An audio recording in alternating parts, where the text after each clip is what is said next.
Hello everyone, welcome to my channel 6 to 12 NCERT classes में आपका स्वागत है। आई होप आप लोग अच्छे होंगे।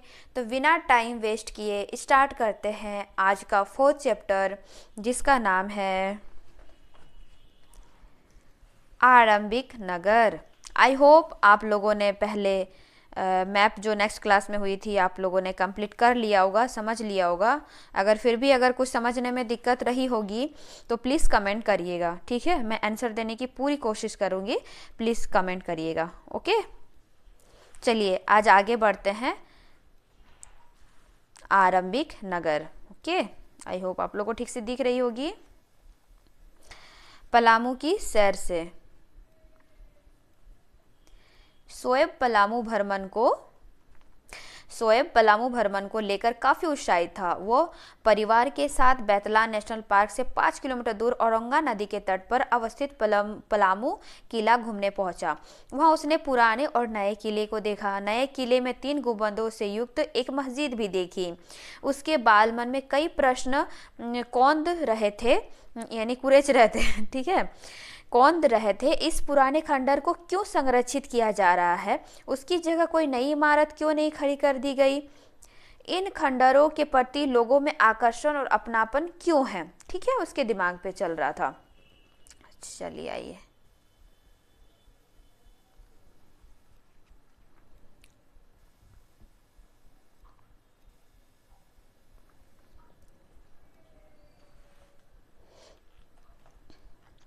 प्राचीन सभ्यताओं के अवशेष खंडरों में भी होते हैं। ये अतीत की कहानी को बताने का एक माध्यम होता है, ठीक है। इसलिए आज ये हमारी धरोहर है। आज से हजारों वर्ष पूर्व की सभ्यताओं के अवशेष हड़प्पा एवं मोहनजोदड़ो इत्यादि स्थलों पर खुदाई से खंडरों के रूप में ही प्राप्त हुए हैं। आइए इसकी जानकारी प्राप्त करते हैं। बाकी इतिहास की जानकारी के लिए सब कुछ तो पहले से सब नष्ट हो चुके थे ना, वो तो बाद में खुदाई के कारण ही हम लोग को पता चली कहाँ पे क्या है, ठीक है। चलिए आगे बढ़ते हैं।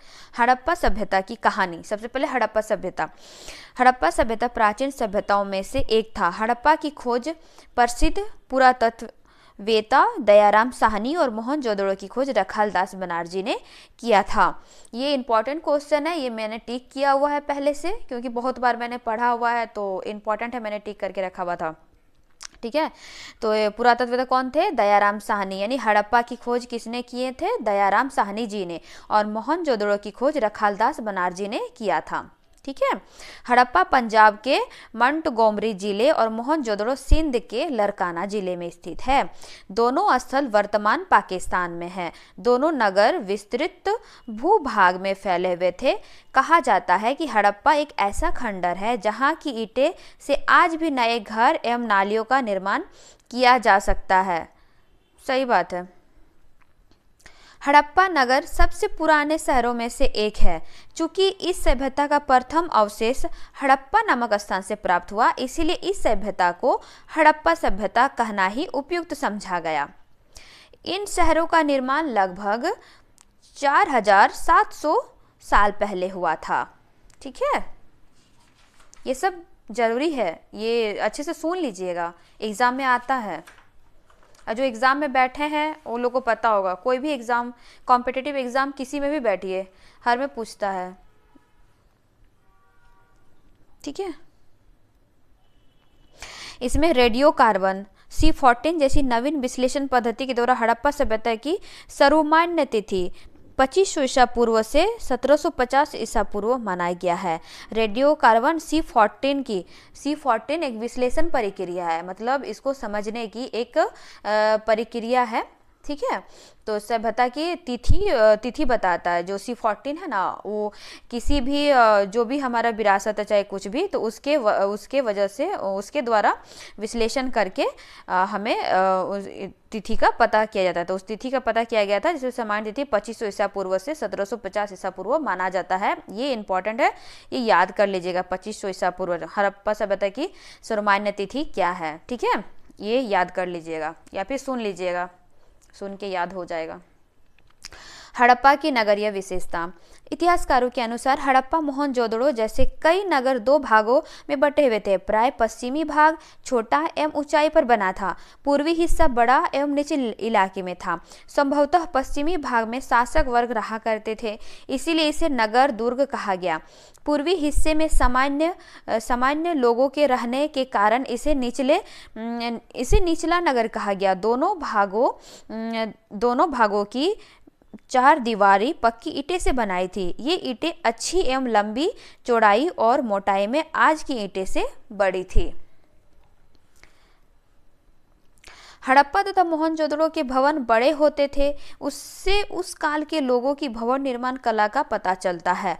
बृहद स्नानगार मोहनजोदड़ो का अब तक का सबसे प्रसिद्ध स्थल है। ठीक है, वहाँ का स्नानगार, वहाँ पे स्नान किया जाता, बहुत बड़ी में बना हुआ है। ठीक है, ये कहाँ मिला था? मोहनजोदड़ो में सबसे प्रसिद्ध। इसको बनाने में पक्की ईंट और सूखे चूने का प्रयोग होता था। यह संभवतः धर्मानुष्ठान संबंधी स्नान के लिए बना था, जिसका उपयोग सभी लोग करते थे। इस स्नानघाट के चारों ओर बरामदे एवं इनके पीछे अनेक छोटे छोटे कमरे निर्मित किए गए थे। सोचिए, मोहनजोदड़ो के विशाल स्नानघाट के समीप बने कमरों का प्रयोग किस रूप में होता होगा। ठीक है, सोचिए। उसके बाद आपका ये हड़प्पा जैसे कई नगरों में अनाज रखने के लिए अन्नागार, राजकीय भंडार, अन्नागार मतलब राजकीय भंडार बने होते थे। इनमें संभवतः जनता से कर के रूप में वसूल किया गया अनाज रखा जाता था। अन्नागार या कोठी हड़प्पा सभ्यता के महत्वपूर्ण भवन है। ये हड़प्पा से अन्नागार जब भी क्वेश्चन में आएगा तो वो हड़प्पा सभ्यता के है। और ये सब नहीं याद रहता है तो हड़प्पा सभ्यता यानी हड़प। ठीक है, हड़प्पा सभ्यता यानी हड़प करके जो रखा जाता था, वसूल यानी हड़प करके जो रखा जाता था, वो हड़प्पा सभ्यता। हड़प यानी हड़प, अन्नागार। ओके, भवन है, सभ्यता महत्वपूर्ण भवन है। इसके रख रखाव की व्यवस्था राज्य के पदाधिकारियों द्वारा की जाती थी। कालीबंगा राजस्थान में एक कुएं के समीप 7 आयताकार बेदिया एक पंक्ति में मिली है। इससे पता चलता है कि लोग धार्मिक जीवन में विश्वास रखते थे। ठीक है, धार्मिक जीवन में विश्वास रखते थे। लोथल में 3 बर्तन के टुकड़ों पर सर्प की आकृति मिली। इससे पता चलता है कि लोग नागराज की भी पूजा करते थे। हड़प्पा सभ्यता की खास विशेषता यह भी थी कि वहाँ की इमारतें 2 या 3 मंजिला होती थी। घरों में आंगन होता था। आंगन के चारों ओर घर बने होते थे, जिसका दरवाजा आंगन में ही खुलता था। आंगन से हर घरों के पानी के निकास के लिए नालियां बनी होती थी, जो सड़क किनारे बनी सार्वजनिक नालियों में मिलती थी। इस तरह शहर का पानी मोहल्ले से बाहर निकल जाता था। शहरों में किसी तरह की गंदगी दिखाई नहीं पड़ती थी। हर मोहल्ले में पक्की सड़कें बनी होती थी। सड़कों की बनावट ऐसी थी कि जहां चौराहा होता था वहां सड़कें 90 डिग्री के समकोण की तरह दिखाई पड़ता था। ठीक है, उसके बाद सोचिए, वर्तमान में तो ईंट की जुड़ाई के लिए सीमेंट, बालू, कंक्रीट उपलब्ध है। हड़प्पा काल में ईंटों की जुड़ाई कैसे होती होगी?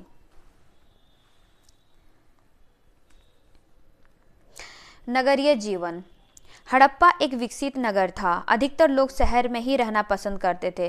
शासकों में महल बड़े सुंदर बने होते थे।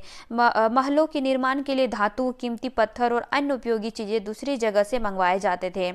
शासक वर्ग के लोग मनको यानी हार, सोने चांदी से आभूषणों का प्रयोग शौक के लिए करते थे। नगरों में लिपिक, कलाकार, स्वर्णकार तथा शिल्पकार लोग भी रहते थे। लिपिक वर्ग के लोग लेखा संबंधी कार्यों का निष्पादन करते थे।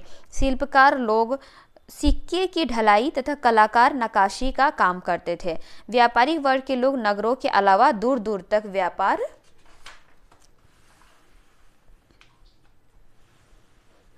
व्यापार करते थे। ये देखिए स्नानगार, ये स्नानगार। ठीक है, मोहनजोदड़ो का जो हम लोग पढ़े अभी ऊपर में, ये है, दिख रही है पूरी, ये स्नान देखिए कितना बड़ा है। ठीक है, चलिए आगे पढ़ते हैं। और ये है हड़प्पा नगर में ईंटों की चिकनाई, ये ईंट है। हड़प्पा सभ्यता में जो ये हुआ था उसकी ईंट है, देखिए। ठीक है, चलिए आइए आगे पढ़ते हैं। इस क्रम में दूसरी जगह से वस्तुओं का आदान प्रदान होता था। शासक वर्ग अपने क्षेत्र विशेष के सिक्कों पर विभिन्न प्रकार की आकृतियों की खुदाई करवाते थे। क्या आपको पता है कि नगर में रहने वाले लोगों को भोजन कहाँ से प्राप्त होता था? हड़प्पा कालीन सभ्यता के लोग गांव में भी रहते थे। गांव में लोग धान, गेहूं, मटर, चना, तिल, सरसों आदि खाद्यान्न फसलों का उत्पादन करते थे। इन खाद्यान्नों को शहरों में लाकर बेचते थे, जिससे शहर के लोग को खाद्यान्न प्राप्त होता था। खेतों को जोतने के लिए हल, बैलों का प्रयोग होता था। मवेशियों के चरने के लिए बड़े बड़े चारगाह थे, ठीक है, चारागाह थे। यात्रा के लिए बैलगाड़ी का प्रयोग किया जाता था। ठीक है, पहले बैलगाड़ी ही चलती थी। ये देखिए मोहनजोदड़ो की एक सड़क, उसमें बना नाला, इसमें नाला वगैरह दिखाया गया कि कैसे पहले की सुव्यवस्थित शहर हुआ करती थी। देखिए, है ना, एकदम कैसे दीवार से बनी हुई है, नाली बनी हुई है, ढका हुआ है, सब ऊपर ऊपर से ढका हुआ है, दिख रहा है, देखिए। ठीक है, देखिए, चलिए आगे पढ़ते हैं।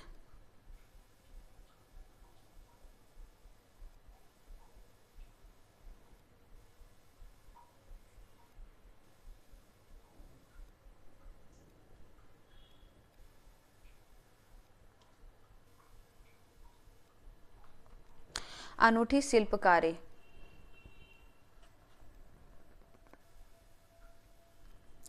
हड़प्पा संस्कृति हड़प्पा संस्कृति खुदाई से कई चीजें प्राप्त हुई। अधिकतर चीजें पत्थर, शंख, तांबे, कांसे, सोने और चांदी जैसे धातुओं से बनाई गई थी। तांबे और कांसे से औजार, हथियार, गहने और बर्तन बनाए जाते थे। गहने और बर्तन सोने, चांदी तथा अन्य बहुमूल्य वस्तुओं से भी बनाए जाते थे, जिस पर सुंदर नक्काशी की जाती थी। आज भी इन बहुमूल्य धातुओं से आभूषण और बर्तन बनाए जाते हैं। मनके, बाट और फलक को बड़े सुंदर ढंग से बनाया जाता था। यह कहा जा सकता है कि स्वर्णकार और कारीगर काफी पारंगत थे। ठीक है, आइए, जो टेराकोटा होता है, आग में पके मिट्टी के बर्तन को टेराकोटा कहा जाता है। ठीक है, देखिए, ये बांट का चित्र है, ये बांट का चित्र है। ठीक है,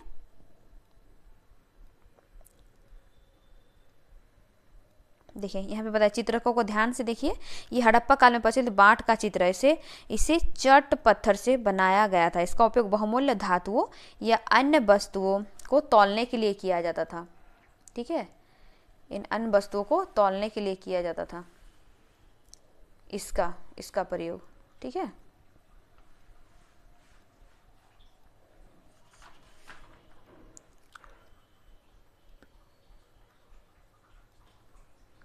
ठीक है, अच्छे से देखिए।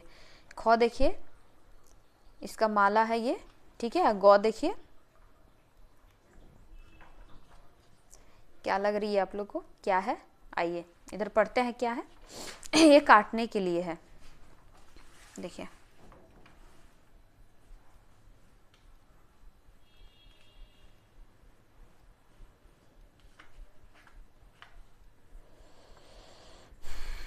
चित्र ख को देखिए, ये मन के हार का चित्र है। इनमें से मन के कार्नेलियन पत्थरों से बनाए गए थे।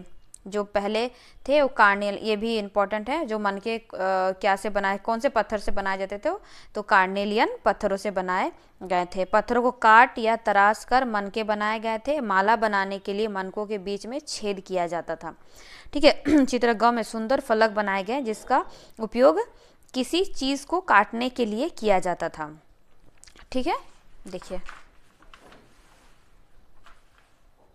है ना ये।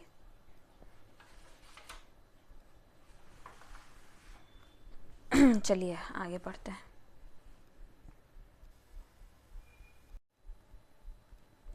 सोचिए, ये इसमें देखिए मोहनजोदड़ो से बुने हुए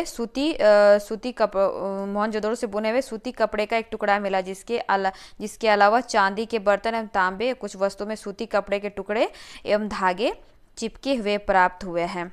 ठीक है, मोहनजोदड़ो से सूती कपड़े प्राप्त हुए हैं। ठीक है, ये क्वेश्चन भी इंपॉर्टेंट है, एग्जाम में पूछता है मोहनजोदड़ो से कौन से कपड़े प्राप्त हुए थे, ऊनी, सूती वगैरह ऐसे पूछा जाता है। ठीक है, इसके अलावा क्या क्या बताता है, येलो में क्या है इसको ठीक से देखते हैं। अध्याय 3 में आपको जिन गांवों के बारे में पढ़ा है, क्या वहां भी धातु का प्रयोग होता था? क्या वे पत्थरों के बाट बनाते थे? ठीक है, सोचने के लिए बोला जा रहा। आइए, एक बर्तन एवं तांबे के कुछ वस्तुओं में सूती कपड़े के टुकड़े एवं धागे चिपके हुए प्राप्त हैं। कई अन्य स्थानों से भी प्राप्त कुछ वस्तुओं पर सूती कपड़े की छाप देखने को मिलती है। अतः कहा जा सकता है कि इस समय सूती वस्त्र एवं बुनाई उद्योग विकसित था। ऐसा प्रमाण मिलता है कि कताई के लिए तकलियों का प्रयोग होता था। मुहर एवं देखिए मुहर और मुहरबंदी।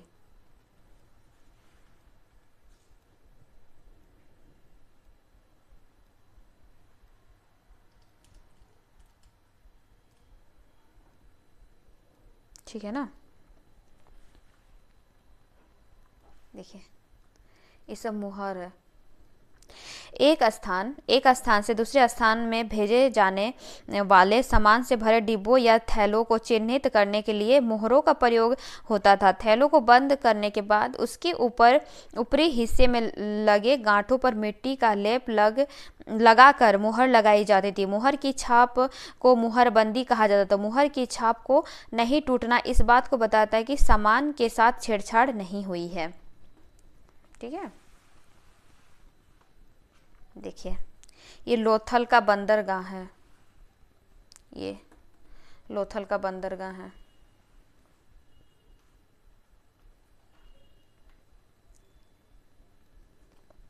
उपयुक्त वस्तुओं का निर्माण कारीगरों या विशेषज्ञों द्वारा किया जाता था। किसी खास चीज़ को बनाने के लिए खास प्रशिक्षण प्राप्त व्यक्ति विशेषज्ञ कहलाता है। जैसे पत्थर तराशना, मनके चमकाना या फिर मोहरों पर चिकारी करना आदि। चित्र 4.5 को देखने से यह पता चलता है कि मूर्ति का चेहरा बड़े आकर्षक ढंग से बनाया गया है। उसकी दाढ़ी भी अच्छी तरह से दर्शाई गई है। ऐसा काम कोई विशेषज्ञ मूर्तिकार ही कर सकता है। इन सुंदर मूर्तियों को केवल पुरुष ही बनाते थे, इसका कोई निश्चित प्रमाण नहीं मिलता है। इसीलिए हम कह सकते हैं कि इन्हें स्त्री और पुरुष दोनों बनाते होंगे। देखिए इस चित्र की बात हो रही है, देखिए इस चित्र की, देखिए दाढ़ी मूंछ अच्छे से बनाई गई है। विश्व की अन्य सभ्यताएं। जिस समय हड़प्पा सभ्यता का विकास भारत में हो रहा था, उसी समय विश्व की अन्य सभ्यता फल फूल रही थी। जैसे मेसोपोटामिया हड़प्पा की समकालीन सभ्यता थी। ठीक है, ये पुजारी की मूर्ति है। ठीक है ना, ये पुजारी की मूर्ति है। ये फल फूल रही थी, समकालीन थी। यह दजला यानी टिग्रिस और फरात नदियों के बीच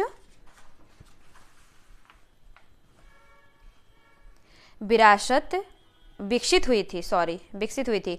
इसमें आधुनिक इराक, सीरिया, तुर्की और ईरान के क्षेत्र शामिल थे। इसे कांस्य युगीन सभ्यता का उद्गम स्थल माना जाता है। ठीक है, क्या माना जाता है? कांस्य युगीन। किसको? मेसोपोटामिया। ठीक है, इसको कांस्य युगीन बोला जाता है। मेसोपोटामिया का यूनानी अर्थ होता है दो नदियों के बीच। मेसोपोटामिया का यूनानी अर्थ होता है दो नदियों के बीच। सैंधव निवासियों का विश्व के अन्य कई देश के साथ भी व्यापार एवं सांस्कृतिक संबंध था। लोथल एवं अन्य सैंधव नगरों से मेसोपोटामिया की विविध वस्तुएं जैसे खानेदार, मनके, सेलखड़ी की बटन आदि मिली है। उसकी खुदाई में हड़प्पा मूल का तांबे का श्रृंगारदान मिला है। देखिए मेसोपोटामिया की एक इमारत, देखिए क्या है ये? मेसोपोटामिया की एक इमारत है ये। ठीक है, आइए आगे बढ़ते हैं। फाइनस, फाइनस को बालू या स्फटिक पत्थरों के चूर्ण को गोंद में मिलाकर बनाया जाता था। बाद में इस पर चिकनी परत चढ़ाई जाती थी। इस परत का रंग असामान्य नीला या हल्का होता था। फाइनस से निर्मित मनके, चूड़ियाँ, बाले और छोटे बर्तन मिले हैं। ठीक है, फाइनस। चलिए आगे पढ़ते हैं। आगे देखिए,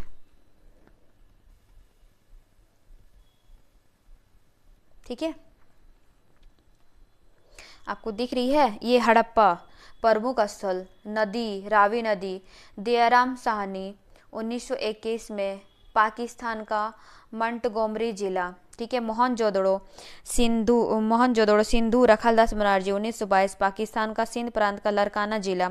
चुनहोदड़ो सिंधु गोपालगंज मजूमदार, 1931 सिंध प्रांत पाकिस्तान। लोथल भगवा रंगनाथ राव, 1955 1962 गुजरात का अहमदाबाद जिला। रोपड़ सतलुज यज्ञदत्त शर्मा, 1953 एवं 1956 पंजाब का रोपड़ जिला।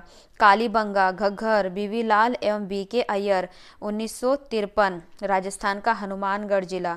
धोलावीरा रविंद्र सिंह बिष्ट, 1990 से 91 गुजरात का कच्छ जिला। ठीक है,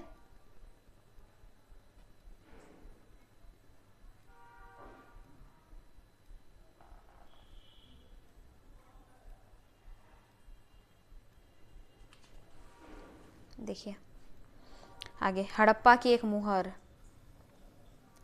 ये है हड़प्पा की एक मुहर है। ये पकी मिट्टी के खिलौने हैं। ठीक है, ये मिट्टी के खिलौने, ये मुहर है हड़प्पा की। ठीक है, आगे पढ़ते हैं। ये आपका ख़त्म हो गया। ये क्वेश्चन आंसर भरने का कोशिश करिए, आप लोग समझिएगा, कोशिश करिए भरने का, तो आप लोग अच्छी तरह से समझ में आ जाएगा। आज का चैप्टर ख़त्म होता है, 4th chapter. Next class 5th chapter start करेंगे। ठीक है, जीवन का विभिन्न शैलियाँ और ऋग्वेदिक काल को हम लोग पढ़ेंगे अध्याय 5 में। चलिए धन्यवाद, थैंक यू मेरे वीडियो को इतने अच्छा सुनने के लिए और इतना प्यार देने के लिए। हालांकि धीरे धीरे तो बढ़ ही रहा है, आप लोग लाइक और सब्सक्राइब तो कर ही रहे हैं। आगे बढ़ाइएगा, मैं ऐसे आपके लिए चैप्टर बढ़ते जाऊंगी, एनसीईआरटी कंप्लीट करते जाऊंगी। ठीक है, और आप लोग अपना प्यार दिखाते रहिएगा। चलिए धन्यवाद, thank you, bye bye everyone.